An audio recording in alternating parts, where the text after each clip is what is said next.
এদিকে নিউ ইয়র্কের এই আলোচিত ডিম কাণ্ডে বাংলাদেশের এনসিপির নেতৃবৃন্দ ভীষণ ক্ষুব্ধ হয়েছে।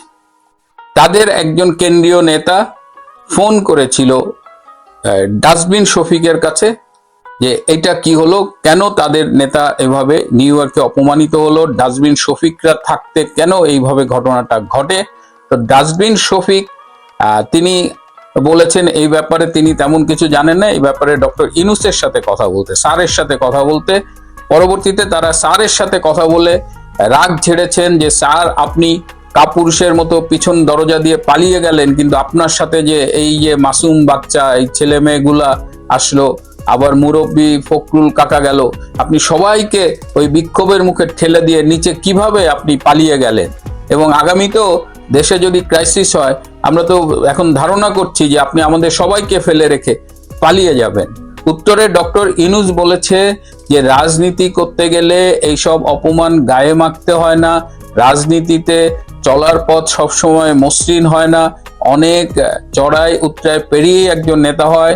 তোমাদের আমি নেতা বানিয়ে দিয়েছি, তোমরা একদম ডাইরেক্ট অটো পাসের মতো নেতা হয়ে গেছো, বাংলাদেশে তোমাদের গায়ে একটা ফুলের টোকা দিতে পারি নাই, গোপালগঞ্জে আমি তোমরা দেখো আর্মার্ড ভেহিকল এপিসি দিয়ে তোমাদের আমি নিয়ে আসছি, কিন্তু বিদেশে আমি তোমাদের এই মৃদু বিক্ষোভের সামনে ইচ্ছে করে ঠেলে দিয়েছি যাতে তোমরা ভবিষ্যতের জন্য, ভবিষ্যতের প্রতিকূল পরিস্থিতির জন্য নিজেকে প্রস্তুত করতে পারো।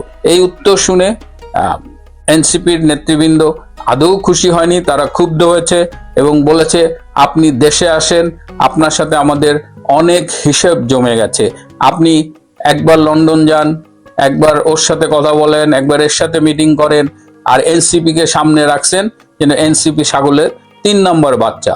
আমরা ৩ নম্বর বাচ্চা হব না, আমরাই আপনাকে এই প্রধান উপদেষ্টার পদে বসিয়েছিলাম। এই সময় একটু ডক্টর ইউনূস কারেকশন করে দেন যে এইটা পাবলিকলি আমরা বলি যে ছাত্ররা আমার নিয়োগকর্তা, কিন্তু তোমাদের মনে রাখা উচিত যে এই সমস্ত গেমের আমি হলাম টিম লিডার, সুতরাং আমার কাছে এইসব ধুনফুন নিয়োগকর্তা বইল না, পাবলিকলি বইল, আমিও বলি, সেটা ঠিক আছে। এদিকে নিউ ইয়র্কে যারা ডিম ছুঁড়েছে তাদের মধ্যে একজন মিজানুর রহমান চৌধুরী, তিনি পুলিশ তাকে জ্যাকসন হাইটস থেকে গ্রেপ্তার করেছেন। তখন রটিয়ে দেওয়া হলো যে আক্তার হোসেনের প্রতি ডিম ছোড়ার জন্য তাকে গ্রেপ্তার করা হয়েছে, কিন্তু এই যে আমি ডিম ছুঁড়ে প্রতিবাদের দীর্ঘ ইতিহাস আপনাদের সামনে বর্ণনা করলাম, তাতে আমেরিকা কিংবা পশ্চিমা বিশ্বে ডিম ছুঁড়ে প্রতিবাদ করাটা আইনত বৈধ, এর জন্য কাউকে পুলিশ গ্রেপ্তার করে না, এমনকি ওই কোর্টটা যদি নষ্ট হয়ে যায় তাতেও গ্রেপ্তার করবে না। তাহলে কেন গ্রেপ্তার হয়েছে ওই ডিম ছোড়া দলের একজন মিজানুর রহমান চৌধুরী? এর কারণ হলো যে একটা টোকায় জ্যাকসন হাইটসে সে পুলিশকে যে বলছে যে মিজানুর রহমান চৌধুরী আমাকে হত্যার হুমকি দিয়েছে, তার কাছে ছুরি আছে, বন্দুকও থাকতে পারে, এইরকম একটা অভিযোগ করলে সাথে সাথে পুলিশ সেই লোককে থানায় নিয়ে যায়। তো তারা মিজানুর রহমান চৌধুরীকে থানায় নিয়ে গেছে এবং মিজানুর রহমান চৌধুরীর কাছে কোনো বন্দুক কিংবা ছুরি পায়নি। তো সেখানে আওয়ামী লীগ নেতৃবৃন্দ গেলে পুলিশ বলেছে যে ডোন্ট ওয়ারি, কালকে কোর্টে গেলে ও ছাড়া পেয়ে যাবে। তো এই হলো নিউ ইয়র্কের ডক্টর ইউনূস গংয়ের প্রথম দিনের অভ্যর্থনা। তারা ৮-৯ দিন থাকবেন। এই ৮-৯ দিনে তারা, পুলিশ তাদেরকে বলেছে তারা যেন প্রয়োজনের বাইরে, হোটেলের বাইরে কোথাও না যায়, খুব প্রয়োজন থাকলে যায়।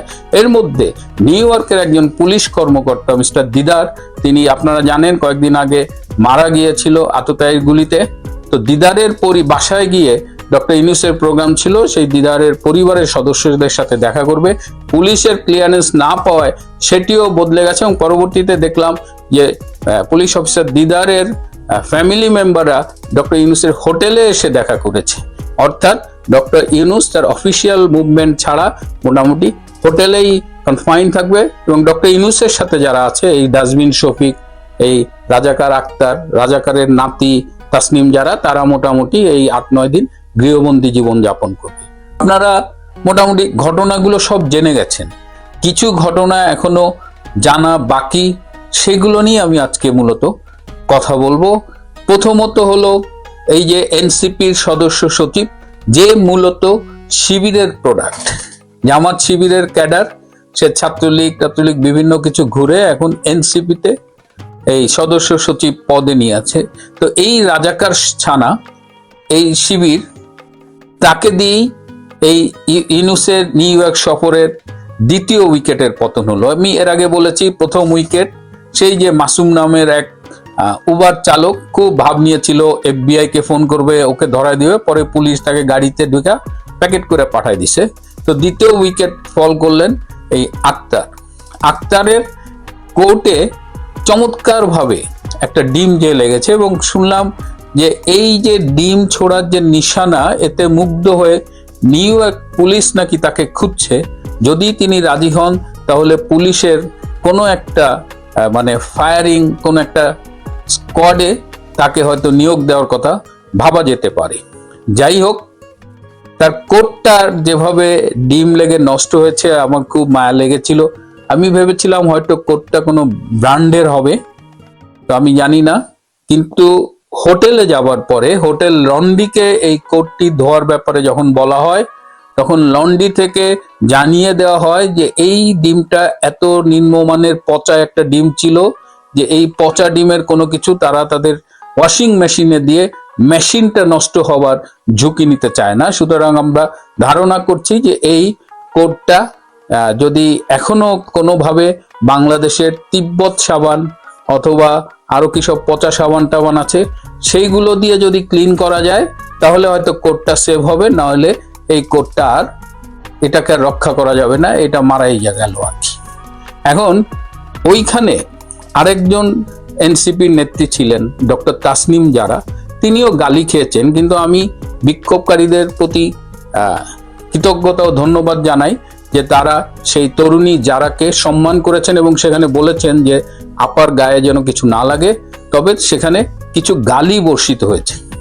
পরবর্তীতে আমরা ফেসবুকে দেখলাম তাসনিম জারা তার দলের সদস্য সচিব আক্তার হোসেনকে ডিম নিক্ষেপের তীব্র প্রতিবাদ জানিয়ে একটি স্ট্যাটাস দিয়েছেন, কিন্তু সেখানে তিনি যে গালি খেয়েছেন এটা বলেননি। এর জন্য আক্তার হোসেন ভীষণ ক্ষুব্ধ হয়েছেন।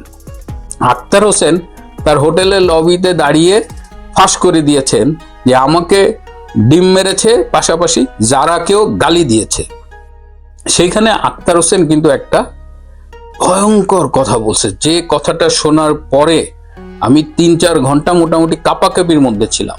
তিনি বলেছেন দেশের বাইরে যারা ফ্যাসিস্টের দোসর তাদেরকে তিনি ইউনূস স্যারকে বলবেন সবাইকে বাংলাদেশে ফিরিয়ে নিয়ে বিচারের মুখোমুখি করতে। নিউ ইয়র্কে যারা এই বিক্ষোভ করেছে তাদের সবাইকে ডক্টর ইউনূস বাংলাদেশে ফিরিয়ে নিয়ে বিচারের মুখোমুখি করবে।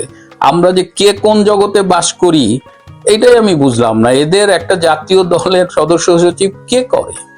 ডক্টর ইউনূসের 14 জেনারেশনের ক্ষমতা আছে ওইখানে যারা বিক্ষোভ করছে সবাইকে দেশে নিয়ে বিচারের মুখোমুখি করার। ব্যক্তিটির উপরে ডিমটা নিক্ষেপ করা হয়েছে, সেই ব্যক্তিটিকে যাদের কারণে পুরো একটা স্বাধীন দেশ আজকে জঙ্গি রাষ্ট্রে পরিণত হয়েছে। আমি যখন এই খুনি, এই ফ্যাসিস্ট, এই টেরোরিস্ট আক্তারকে এই নিউ ইয়র্কের মাটিতে আসা শুনছি এবং তার সাথে আমার আজকে সরাসরি এয়ারপোর্টে দেখা হয়েছে, আমি নিজেকে কন্ট্রোল করতে পারিনি। আমি ভাবি নাই, আমি চিন্তা করি নাই যে এখানে ডিম নিক্ষেপ করলে আমি অ্যারেস্ট হব কিনা হব না, এখানে আইনে কি আছে বা আইনে কি নেই। আমি যখনই এই টেরোরিস্ট আক্তারকে দেখেছি সাথে সাথে আমার 32 নম্বর বাড়ির কথা মনে হয়েছে, সাথে সাথে বাংলাদেশের 4.5 কোটি আওয়ামী লীগ নেতা কর্মী এবং সমর্থকদের কথা মনে হয়েছে। এবং আমি একজন আওয়ামী লীগের ক্ষুদ্র কর্মী হিসেবে, যুবলীগের একজন কর্মী হিসেবে আমি মনে করেছি আমার এই জায়গা থেকে যে যদি আমি এই টেরোরিস্ট আক্তারকে ডিম নিক্ষেপ করতে পারি, অন্তত পক্ষে বাংলাদেশের 4.5 কোটি নেতা, আওয়ামী লীগের নেতা কর্মী একটু হলেও 13 মাস পরে শান্তিতে নিঃশ্বাস নিতে পারবে। এই জন্য এই ফ্যাসিস্ট ইউনূসের অবৈধ সন্তান এনসিপির নেতা আপনার আক্তারকে আমি ডিম নিক্ষেপ করেছি। এবং এখানে আমি পরিষ্কার করে আমি স্লোগান দিয়েছি, টেরোরিস্ট আক্তার ডেফিনেটলি আপনারা জানেন ইতিমধ্যে ওরা টেরোরিস্ট এবং তারা বাংলাদেশকে যে জঙ্গি রাষ্ট্রে পরিণত করেছে। বাংলাদেশে আজকে যেভাবে আওয়ামী লীগের নেতা কর্মীদেরকে তারা নির্যাতন করছে, এখন তারা যেভাবে আওয়ামী লীগের সমর্থকদেরকে নির্যাতন করছে, এইরকম টেরোরিস্টদেরকে এই দেশে, আমেরিকার মতো দেশে ওয়েলকাম জানানো যায় না কখনো। এই যে আপনারা যখন অন্য কোন নেত্রী কি নেতা কর্মী কি আক্তারের সঙ্গে ছিল তখন যখন আপনারা আক্তার? জি, তুষার ভাই দেখেন, এখানের এনসিপির আরেকজন মহিলা নেত্রী ছিল, কিন্তু আপনারা দেখেছেন আমাদের এইটাই হচ্ছে আমাদের আওয়ামী লীগের শেখ হাসিনার কর্মীদের এবং তাদের মধ্যে পার্থক্য। দেখেন এই যে মেয়েটা যে ছিল, আমি ওনার নামটা তাসনিম জারা, উনি কিন্তু আমার থেকে মাত্র 1 হাত দূরে ছিল। আমি চাইলে ওই মেয়েকে ওইখানেই অনেক বড় কিছু ঘটনা ঘটিয়ে দিতে পারতাম, কিন্তু বঙ্গবন্ধুর কন্যা শেখ হাসিনা, আমাদের দল এটা কিন্তু আমাদেরকে কখনো শিক্ষা দেয় নাই, আমাদের পরিবার আমাদেরকে এটা কখনো শিক্ষা দেয় নাই। আপনারা দেখেছেন ওনারা গোপালগঞ্জে গেছে, আমাদের কিন্তু ওনাদেরকে মেয়েকে কখনোই মানে এইভাবে কোনো আঘাত করা হয় নাই। আপনারা আজকে দেখেছেন তাসনিম যারা, আপনি নিশ্চয়ই ইতিমধ্যে আমার ভিডিও ফুটেজটা দেখেছেন, তা আক্তারের চাইতেও কিন্তু এই যারা মেয়েটি আমার পাশে ছিল, কিন্তু আমি চাইলে ওরা অনেক বড় কিছু করতে পারতাম, কিন্তু আমরা এই শিক্ষা নেই নাই, আমাদের দল আমাদেরকে এই শিক্ষা দেয় নাই, এটা আমাদের আদর্শের সাথে যায় না। তবে আপনারা দেখেছেন বাংলাদেশে কিভাবে মহিলা এবং মেয়ে নির্যাতন হচ্ছে ভাই, আপনি সাংবাদিক, আপনি আমার চেয়ে আরো বেশি জানেন। বাংলাদেশে কারাগারের ভিতরে পর্যন্ত আমাদের ছাত্রলীগের বোনেরা, আমাদের বিভিন্ন মা বোনেরা কিন্তু কারাগারের ভিতরে থাকতে পারতেছে না। আজকে বাংলাদেশের কোনো মা তার মেয়েকে দিনে দুপুরে স্কুলে দিতে পারতেছে না ভাই। বাংলাদেশে আওয়ামী লীগের সভানেত্রী বঙ্গবন্ধুর কন্যা শেখ হাসিনা যখন ক্ষমতায় ছিলেন, তখন কিন্তু রাতে বাংলাদেশের দিনে মেয়েরা স্কুল করত, রাতে চাকরি করত। তুষার ভাই আপনারা কিন্তু রাত সাক্ষী, কিন্তু আজকের বর্তমানের বাংলাদেশে কিন্তু ভাই চাকরি তো করা দূরের কথা, মা তার সন্তানকে স্কুলে পর্যন্ত দিচ্ছে না, কারণ এই এনসিপির টেরোরিস্টরা, এই ইউনুস গংরা বাংলাদেশকে একটি জঙ্গি রাষ্ট্রে পরিণত করেছে, এবং তারা যেইভাবে নারী নির্যাতন করছে, যেভাবে দর্শন করছে, আমি কিন্তু এখানে চাইলে অনেক বড় ঘটনা ঘটাতে পারতাম, কিন্তু আমি বঙ্গবন্ধুর আদর্শের একজন সৈনিক, জননেত্রী শেখ হাসিনার একজন কর্মী, আমি কিন্তু এই খারাপ মেয়েটির পাশেও কিন্তু আমি যাই নাই, এবং ওরে কিন্তু কোনো ধরনের কোনো বাক্য পর্যন্ত ব্যবহার করেনি। তুষার ভাই আপনারা বিভিন্ন মিডিয়ার মাধ্যমে দেখতে পেরেছেন। আপনারা যেই সময়ে ঘটনাস্থলে যখন এয়ারপোর্টে ছিলেন, তখন কি মির্জা ফখরুল ইসলাম আলমগীর বা জামায়াতের নেতাদেরকে দেখা গেছে নাকি এরা দুজনই শুধু ছিল? তুষার ভাই সত্য কথা কি, দেখেন ওই সময় যে আমাদের যে মাথার যে টেম্পারটা ছিল, ওইখানে কে ছিল না আমরা দেখি নাই ভাই। ওই সময় আমার আপন মায়ের পেটের বায়ু যদি আমার চোখের সামনে থাকতো, আমার মাথায় তখন কাজ করতো না। ওই সময় সাথে 32-এর কথা মনে হয়ে গেছে, ওই সময় সাথে 3,500 পুলিশকে যে পুরানো হয়েছে ওই কথা মনে হয়ে গেছে। ওই সময় মনে হয়ে গেছে আমাদের বাংলাদেশ আওয়ামী যুবলীগের শত নেতা কর্মীদেরকে যেইভাবে তারা জ্বালাও পোড়াও করে দিনে দুপুরে হত্যা করেছে, ওই জিনিসগুলো আমার মাথায় এসেছে। তো মির্জা ফখরুল এবং জামাতের আর অন্যান্য কোনো নেতারা তার সাথে ছিলেন কিনা আমার চোখে পড়ে নাই, হয়তো আমি পরবর্তীতে ভিডিও দেখে বুঝতে পারবো যে ওনারা সাথে ছিলেন কিনা ছিলেন না। এই যে আরেকজন ব্যক্তির কথা শোনা যাচ্ছে যে মোহাম্মদ ইউনূসের প্রেস সচিব, যিনি ইতোমধ্যে নানান কারণে আলোচিত, তাকেও কি ধাওয়া দেওয়া হয়েছিল, এরকম একটি কথা আমরা শুনতে পাচ্ছি। মানে আপনি কি ওই যে গার্বিজ শফিকের কথা বলতেছেন? এই শফিক সাহেবের যদি ভাগ্য ভালো, শফিক সাহেব আজকে মিজান চৌধুরী সহ আমাদের আওয়ামী লীগের নেতা কর্মীদের সামনে পড়ে নাই। তুষার ভাই যদি এই ডাস্টবিন শফিক আজকে এখানে পড়তো, আমরা তো আক্তারকে ডিম নিক্ষেপ করে নিজেকে কন্ট্রোল করেছি, গাড়ির সামনে রাস্তার মধ্যে শুয়ে আক্তারকে আধা ঘন্টা আমরা অবরোধ করে রেখেছি। এই ডাস্টবিন শফিককে যদি পাইতাম না, কসম খোদার এখানে রক্তের বন্যা কিন্তু বসে যাইতো ভাই। কারণ এই ডাস্টবিন শফিক আমাদের মমতাময়ী মা বঙ্গবন্ধুর কন্যা 18 কোটি মানুষের নয়নমণি শেখ হাসিনাকে নিয়ে কিভাবে খারাপ মন্তব্য করেছে, কিভাবে কি করেছে, আমি সেই শব্দ ব্যবহার করতে চাই না। তবে আপনাকে এতটা আশ্বস্ত করতে পারি, যদি 27 তারিখের ভিতরে 27 সেকেন্ডের জন্য যদি এই ডাস্টবিন শফিককে নিউ ইয়র্কের কোনো জায়গায় পাই, হয় মারবো না হয় মরবো। আমরা শেখ হাসিনার কর্মীরা আমরা ভয়ে পালাই না। কিন্তু মিজান ভাই, এই যে আপনি বলছেন, কিন্তু আমরা যতদূর জানি মার্কিন যুক্তরাষ্ট্রে তো আইন কানুন খুবই কড়া, তো আপনি কি মানে আপনার বিরুদ্ধেও তো ব্যবস্থা নেওয়া হতে পারে, আপনি ভয় পাচ্ছেন না? দেখুন তুষার ভাই, একটা কথা বলি, আপনার যখন অস্তিত্বের লড়াই আসবে, আমি যখন ক্ষুধার্ত হব, আমার ঘরে খাবার না থাকলে রাস্তার আশেপাশে যে গার্বেজের ভিতরে খাবার থাকে, আমি কিন্তু সেই খাবারও এক সময় খাইতে কিন্তু দ্বিধাদ্বন্দ্ব করব না। এখন আমাদের আওয়ামী লীগের নেতাকর্মীদের সেই সময় যাচ্ছে। আমি মিজানুর রহমান চৌধুরী যদি এদেরকে প্রতিহত এবং প্রতিরোধ করার পরে যদি আমাকে এখানে জেলের ভাত খাইতে হয়, ভাই বাংলাদেশের 2.5 লক্ষ নেতাকর্মী এখন জেলে জীবনযাপন করতেছে। বাংলাদেশের 2.5 কোটি আওয়ামী লীগের নেতাকর্মী বাড়ি ঘরে থাকতে পারতেছে না।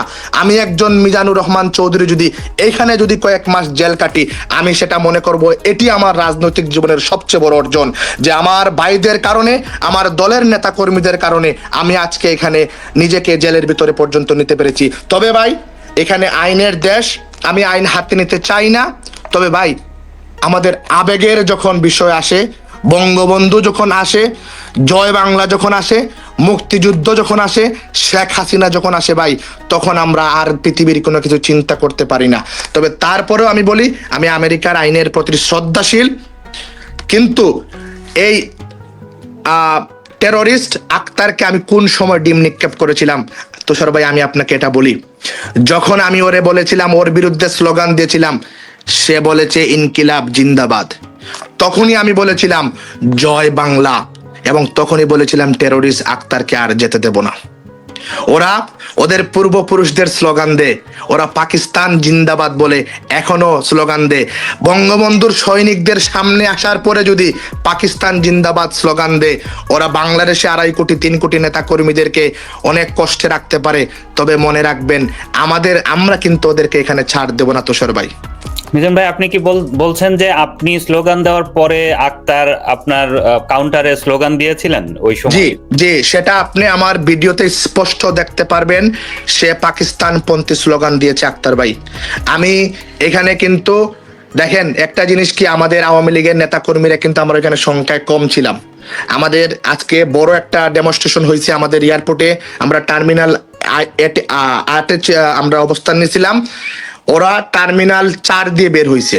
আমাদের প্রায় 2 থেকে 300 নেতা কর্মী এখনো পর্যন্ত ওদের হোটেলের সামনে কিন্তু অবস্থান করতেছে।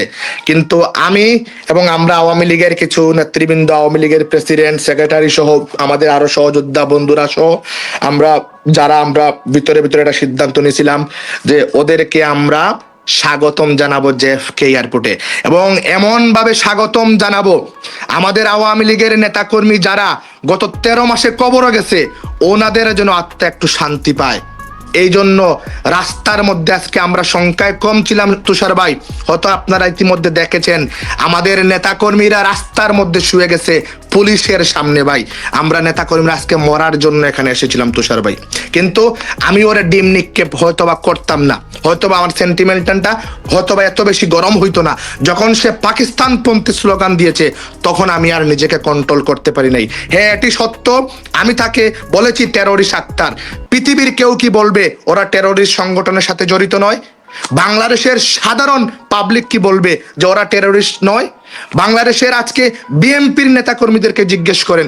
ভাই সবচেয়ে খুশির কথা হলো কি জানেন, তারা যাদের শেল্টারে এই আমেরিকায় আসছে, তাদের নেতারা বলতেছে, আমি আমার বিএনপি জামাত বন্ধুদের উদ্দেশ্যে বলছি, ওরাই বলতেছে ভাই তগ মাল তোরা নিয়ে নে, আমাগরটা আমাগরে দিয়ে দে। তাই আপনাকে শুধু এটা বলতে চাই ভাই, ওই এনসিপির ভাত আর বেশি দিন নাই ভাই, কারণ ওরা একই প্লেনে আসছে, একই সাথে ভিআইপি দিয়ে বের হইছে। তাদের বন্ধুরা বলতেছে তোদের মাল তোরা নিয়ে নে, আমাগো মাল আমাগরে দিয়ে দে। এই হচ্ছে বর্তমান এনসিপির অবস্থা বড় ভাই। তো আপনারা এই যে বলছিলেন আপনাদের তো প্রস্তুতি ছিল অন্য গেটে, ওরা যে 4 নাম্বার গেট দিয়ে আসছে, এটা আপনারা হুট করে কিভাবে জানতে পারলেন? তো দেখেন তুষার ভাই, আমাদের তো বিভিন্ন সোর্স আছে। এটা আমেরিকা, আপনি অনেক জিনিস চাইলে আপনি হাইড করতে পারবেন না। গতকালকে রাতে দেখেন আমাদের জ্যাকসনাইট বাঙালি অধ্যুষিত এলাকায় আমরা বিএনপি এবং আওয়ামী লীগের আমাদের পাল্টাপাল্টি মিছিল হয়েছিল, ওইখানে কিন্তু আমি রক্তাক্ত হয়েছিলাম। ওইখানে বিএনপির নেতা কর্মীরা আমাকে আঘাত করেছিল, ওইখানে কিন্তু আমরা ওদেরকে আঘাত করি নাই, কিন্তু তারা যখন শেখ হাসিনাকে এবং বঙ্গবন্ধুকে নিয়ে গালাগালি করেছিল তখন নিজেকে কন্ট্রোল করতে পারি নাই। গতকালকে রাতে যখন এই গাল দিয়ে রক্ত বের হয়েছিল তখন কিন্তু আমার সংগঠনের নেতাদের সাথে প্রতিজ্ঞা করেছিলাম যে ওদের এই রক্তের প্রতিশোধ না নেওয়া পর্যন্ত আমি ঘরে ফিরবো না। তুষার ভাই, কালকে থেকে এখনো পর্যন্ত একটা সেকেন্ডের জন্য ঘুমাই নাই। প্রতিটা মুহূর্তে মুহূর্তে সময় দেখেছি যে ওরা কোন দিকে কখন বের হবে। আমাদের নেতা কর্মীরা আমরা সবাই টার্মিনাল 8-এ ছিলাম, কিন্তু আমরা আওয়ামী লীগের কিছু সিনিয়র নেতৃবৃন্দদের সাথে কথা বলে আমরা কালেকশন করে আমরা জানতে পারছি তারা টার্মিনাল 4 দিয়ে আসবে। দেখেন তুষার ভাই, আমি আপনাকে আর একটা কথা বলি, তাদের যে এজেন্টরা কত বড় শক্তিশালী।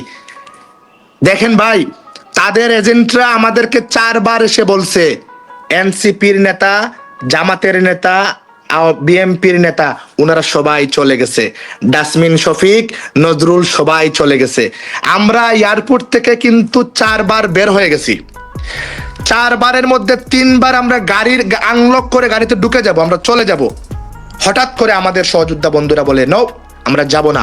আমাদের মন বলছে এই কুলাঙ্গাররা এখনো এয়ারপোর্ট থেকে বের হয় নাই। আমাদের ভিতরে কিন্তু কোনো ধরনের সোর্স ছিল না, কিন্তু দেখেন আমাদের ভিতর মানে আজকে যে আওয়ামী লীগের 4 কোটি নেতা কর্মীদেরকে যে মহান আল্লাহ রাব্বুল আলামিন খুশ করতে চাইছে, এর প্রমাণটা হচ্ছে এটা তুষার ভাই। আমরা কিন্তু ওদের সোর্স এসে আমাদেরকে কন্টিনিউয়াসলি বলতেছে, যেহেতু আমরা সামাজিকভাবে এখানে একসাথে চলাফেরা করি, অনেকের সাথে আমাদের ব্যক্তিগত সম্পর্ক আছে, যে আপনার সাথে আমার ব্যক্তিগত সম্পর্ক থাকলে ওরা আপনাকে যে বলতেছে যে তুষার ভাই মিজানকে বলেন ওরা চলে গেছে। এবং আমাদের কিছু সাংবাদিক বন্ধুরা এসে আমাদেরকে এগুলো বলতেছে যে ভাই চলে গেছে। আবার অনেক সিনিয়র সাংবাদিক করতেছে কি, উনার জুনিয়র সাংবাদিককে রেখে সিনিয়র সাংবাদিক চলে গেছে, মানে কি যে আওয়ামী লীগের এরা বুঝবে ও সিনিয়র সাংবাদিক তো চলে গেছে, তাহলে বিএনপি জামাত এনসিপি চলে গেছে। কিন্তু আমাদের একটা বিশ্বাস ছিল এই কুলাঙ্গার যেতে পারে নাই এখনো, কারণ কন্টিনিউ আমার ফোন আসতেছে তো এই জন্য লাইন ডিসকানেক্ট হয়ে যায়। আমাদের কাছে কিন্তু একটা বিশ্বাস ছিল যে ওরা আমেরিকাতে এই কুলাঙ্গার আক্তার এত বড় ভিআইপি হয় নাই যে ভিআইপি গেট দিয়ে পালায়া যাবে। ওদের বাপ, অবৈধ বাপ ডাক্তার ইউনূস পালায়ে গেছে, কিন্তু ভাই এখনো আমাদের হাতে 5 দিন সময় আছে, দেখা হবে তাদের সাথে রাজরাস্তা ইনশাআল্লাহ। এই যে আপনি বলছিলেন অনেকে আপনাকে ফোন করছে, আপনার দলের নেতাকর্মীদের এই ঘটনার পরে আসলে কেমন প্রতিক্রিয়া তারা? দেখুন, বিশ্বাস করেন আমি আমার জীবনে আমি এত টেলিফোন রিসিভ করছি কিনা আমি জানি না। দলের নেতাকর্মীরা ফোন করে হাউ হাউ করে কান্নাকাটি করতেছে। দেশ থেকে নেতাকর্মীরা ফোন করে বলতেছে ভাই বুকের মধ্যে আসেন, আপনাকে বুকের মধ্যে একবার জড়াইয়ে ধরি। বিশ্বাস করেন আমি নেতাকর্মীদের কথা শুনে আমার নিজের চোখ দিয়ে পানি চলে আসতেছিল। নেতাকর্মীরা যে এতভাবে খুশি হয়েছে আজকে এই ধুলাইয়ের পরে নেতাকর্মীদের কাছে মনে হচ্ছে আওয়ামী লীগ মনে পুনরায় ক্ষমতায় চলে আসছে ভাই। এইরকম নেতাকর্মীরা আজকে মানে উজ্জীবিত হয়েছে। মানে নেতাকর্মীরা খুব উজ্জীবিত, মানে তারা অ্যাবসলিউটলি ভাই, অ্যাবসলিউটলি। আজকে আমি মনে করি যদি বাংলাদেশ আওয়ামী লীগের 4.5 কোটি নেতাকর্মীর কান পর্যন্ত, চোখ পর্যন্ত এই মেসেজটা যায়, প্রত্যেকেই কিন্তু আমাদের জন্য দোয়া করবে ভাই, প্রত্যেকেই আমাদের জন্য দোয়া করবে। যাক মিজান ভাই, ধন্যবাদ। আরেকটি বিষয় হলো আমরা শেষ করব, যেহেতু আপনিও অনেক ব্যস্ত, শেষ করব। এই যে আগামীতে বললেন আরো 5 দিন আছে, এদেরকে যদি আবারও আপনাদের সামনাসামনি হয় বা অন্য কোন নেতা বা ইউনূস সরকারের সঙ্গে যে প্রতিনিধি দলটি এসেছে, এদের মধ্যে যেমন প্রেস সচিব বা আরো যারা সফর সঙ্গী আছেন, কথার কথা তারা যদি আবার কেউ আপনাদের সামনে পড়ে যায়, তাহলে কি একই ধরনের ঘটনার পুনরাবৃত্তি ঘটার কোনো সম্ভাবনা বা প্রস্তুতি আপনারা রাখছেন? ভাই একটা জিনিস বলে কি, প্রস্তুতি বলতে কি, ওরা তো মজার খানি জানেন কি, ওরা 3.5 ঘন্টা আমাদের বয়ে আজকে এয়ারপোর্ট থেকে বের হয় নাই। তো ওদের সাথে আমরা কি প্রস্তুতি নিয়ে খেলবো? বাংলাদেশের আওয়ামী লীগের নেতা কর্মীরা প্রস্তুতি ছাড়াই ওদের সাথে খেলতে পারবে। সরি ভাই, আমি কন্টিনিউয়াসলি ডিসকাস করে যাচ্ছি। আপনাকে শুধু এতটুকু বলি, ওদের যাকেই, আমি না, আমাদের আওয়ামী লীগের নেতা কর্মীরা যারাই পাবে ওদের সাথে খেলা হবে ইনশাল্লাহ। ওরা আমরা ওই যে আমাদের পার্টির সেক্রেটারি খেলা হবে বলছিল, ওরা হাসি ঠাট্টা করেছিল 5 তারিখের পরে, আমরা সেই কথাটি পুনরায় বলতেছি, আওয়ামী লীগের নেতা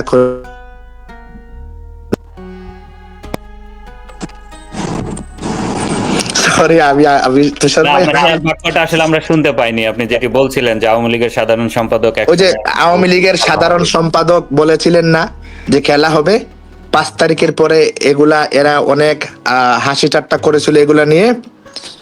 আমি সেই কথাটি পুনরাবৃত্তি করে বলতেছি, আমেরিকায় খেলা হবে এবং ওদের সাথে যখনই খেলাতে নামবো আমরা কিন্তু 90 মিনিট খেলা লাগবে না, এর আগে গোল দিয়ে আমরা মাঠে ফিরবো।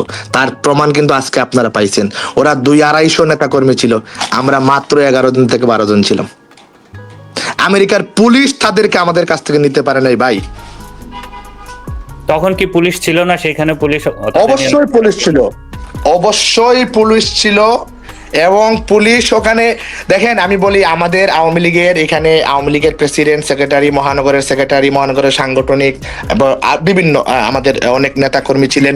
আমি তো সবার নাম নিলে অনেক সময় যাবে। কেউ কিন্তু পুলিশের ভয় করে না ভাই। হ্যাঁ, এটা সত্য, ওই হিট অফ দ্য মোমেন্ট আমি হয়তো কাজ করছি, কিন্তু আমার পিছন থেকে একজন আমাদের নেতা কর্মী কিন্তু পালায় নাই ভাই। আজকে বিশ্বাস করেন, এখানে 14 বছর রাজনীতি করে আজকে একটা জিনিস পরিষ্কার হয়েছে যে হয়তোবা আমার রক্তের অনেক আমাদের সে ছেড়ে চলে যাবে।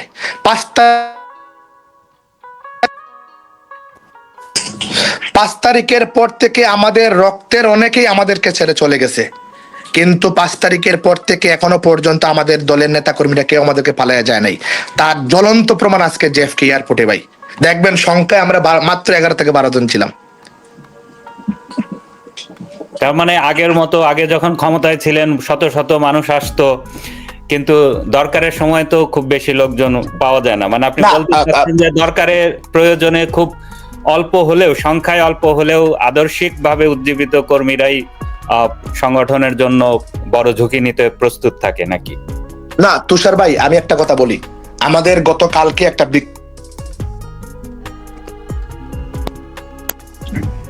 সরি আমি কন্টিনিউ ফোন কাটতে হচ্ছে। আমাদের গতকালকে একটা বিক্ষোভ মিছিল হয়েছিল। বিক্ষোভ মিছিলে আপনি দেখছেন প্রায় 300 থেকে 350 নেতা কর্মী ছিল। আজকে কিন্তু জেএফকে এয়ারপোর্টে আমাদের প্রায় 4 থেকে 500 লোক ছিল ভাই। আমরা আজকে একটা কৌশল অবলম্বন করেছি। দেখেন ভাই, যুদ্ধ কিন্তু সবাই করে না, গোল কিন্তু 11 জনের 11 জন করে না। মেসি, রোনালদোই কিন্তু সবচেয়ে বেশি গোল করে। আমরা আজকে টিম ওয়ার্ক করেছি। এবং একটা জিনিস আপনাকে পরিষ্কার করে বলতে পারি, যুক্তরাষ্ট্র আওয়ামী লীগ, যুবলীগ, ছাত্রলীগ, অনেকেই বলতে পারে আমাদের মধ্যে অনেক গ্রুপিং আছে, নেতৃত্বের প্রতিযোগিতা আছে, কিন্তু আজকে আমরা একটা জিনিস প্রমাণ করেছি। আমরা সকালে মাস্টার প্ল্যান করেছি। জেএফকে এয়ারপোর্টে আমরা 2টা পর্যন্ত ছিলাম। 2টার পরে আমাদের 2 থেকে 250 নেতা কর্মী জেএফকে গ্র্যান্ড হায়াতের সামনে চলে গেছে। গ্র্যান্ড হায়াতের সামনে যারা চলে গেছে, আমরা একটা টিম কিন্তু এখানে ছিলাম।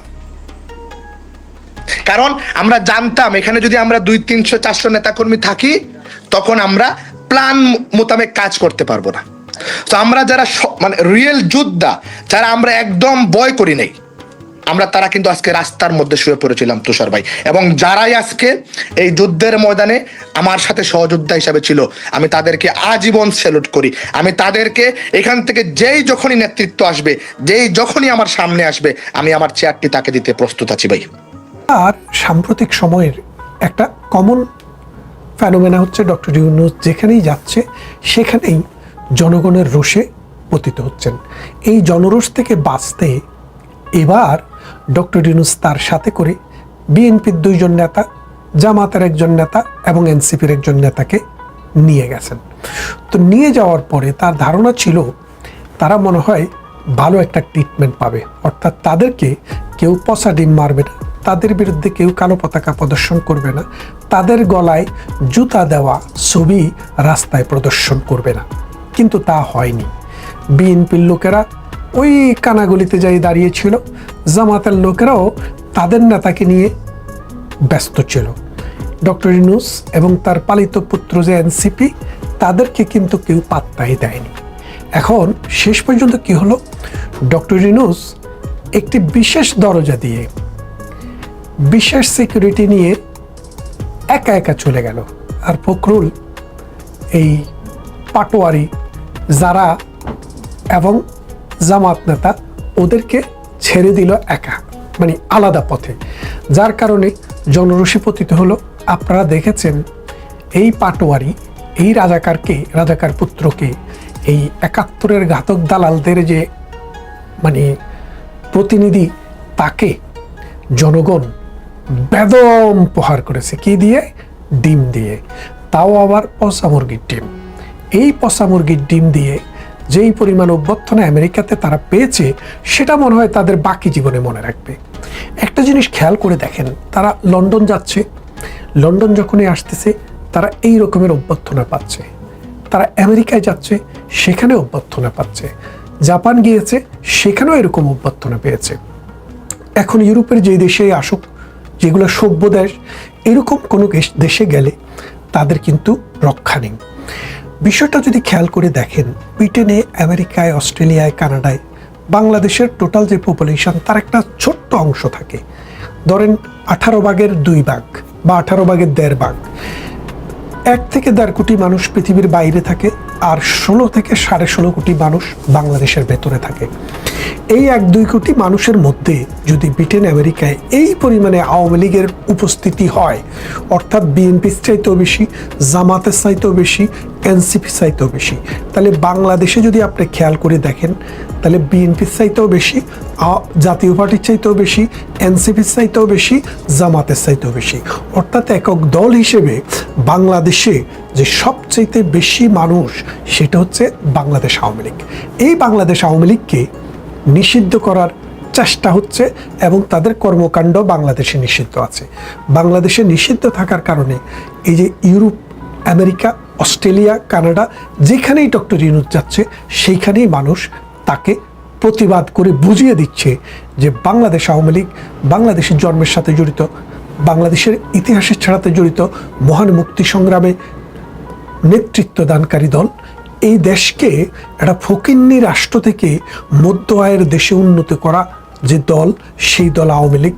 যেই দল পদ্মা সেতুর মতো বিশাল কর্মযজ্ঞ করেছে, সেই দল আওয়ামী লীগ। যেই দল মেট্রো রেল করেছে এবং বাংলাদেশের চট্টগ্রাম থেকে কক্সবাজার পর্যন্ত রেল লাইন করেছে এবং অসংখ্য ফ্লাইওভার, রাস্তা, ঘাট, ব্রিজ, কালভার্ট, স্কুল, কলেজ, বিশ্ববিদ্যালয়, মসজিদ, মন্দির, মক্তব, মাদ্রাসা সব কিছু করেছে, সেই দলটিকে আপনি ব্যান করছেন। কেন করছেন? কারণ আপনি জানেন আপনার যে পালিত পুত্ররা, আপনি যাদের উপরে ভর করতে চান, বিএনপি, জাতীয় পার্টি, আওয়ামী লীগ, জামাতে ইসলামী, এনসিপি, তৌহিদি জনতা, এরা কেউই আওয়ামী লীগ ভোটে দাঁড়ালে পাত্তা পাবে না। অর্থাৎ বাংলাদেশে শুধু আওয়ামী লীগ করে এরকম মানুষের সংখ্যাই 51% উপরে, যার কারণে সবাই মিলেও যদি একটা মোর্চা করে, আওয়ামী লীগকে ঠেকানো যাবে না। এটা আমাদের কথা না, এটা ডক্টর ইউনূসের অ্যাসেসমেন্ট। এই অ্যাসেসমেন্ট করে তিনি পেলেন যে আওয়ামী লীগ যদি নির্বাচনের সুযোগ পায় এবং সেই নির্বাচনে যদি আওয়ামী লীগ পার্টিসিপেট করে, ডক্টর ইউনূস যেইভাবেই ম্যানিপুলেশন করার চেষ্টা করুক, বৃহত্তর জনগোষ্ঠীর ক্ষোভের কারণে, বৃহত্তর জনগোষ্ঠীর অংশগ্রহণের কারণে এবং আওয়ামী লীগের সাথে থাকার কারণে কোনোভাবেই ডক্টর ইউনূস সুবিধা করতে পারবেন না।